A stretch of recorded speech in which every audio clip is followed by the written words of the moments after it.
You've said that to not take action on climate change would be criminal. Is that your message for President Trump?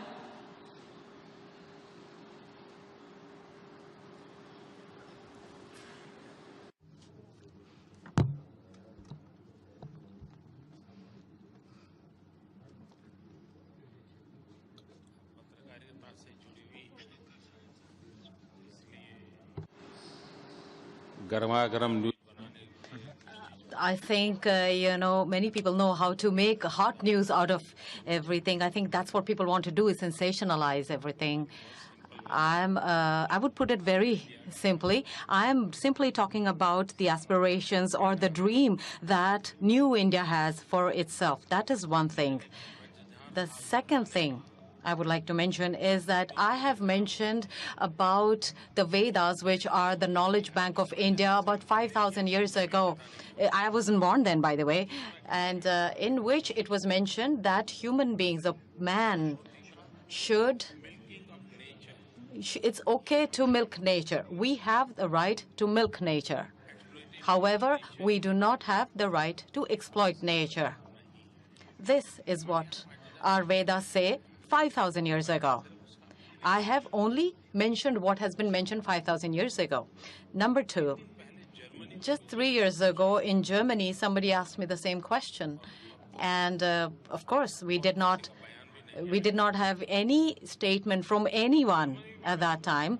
And in Germany, I mentioned that whether there is Paris Accord or no Paris Accord, we are convinced that, and that is part of our cultural tradition, that we must not steal something that rightfully belongs to the next generation.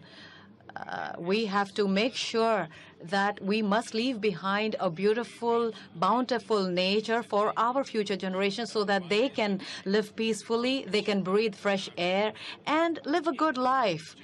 This is a fundamental concern of India from ancient times. And I have used that example in Germany. I use the same example today. But if I may, President Trump might agree with that, but the question is whether it's going to cost so many jobs and hurt America so much economically that right now it's not the best move for us. That's his position. It's caused outrage by other leaders. Where do you fall on it? Which side do you fall on?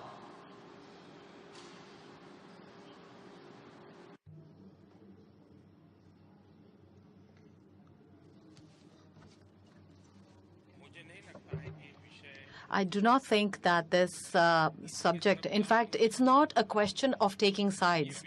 This is not the subject. What I'm talking about is thinking for the future generation, the generation that's not even born today, that the generation or the people who are to be born in the next years, that's the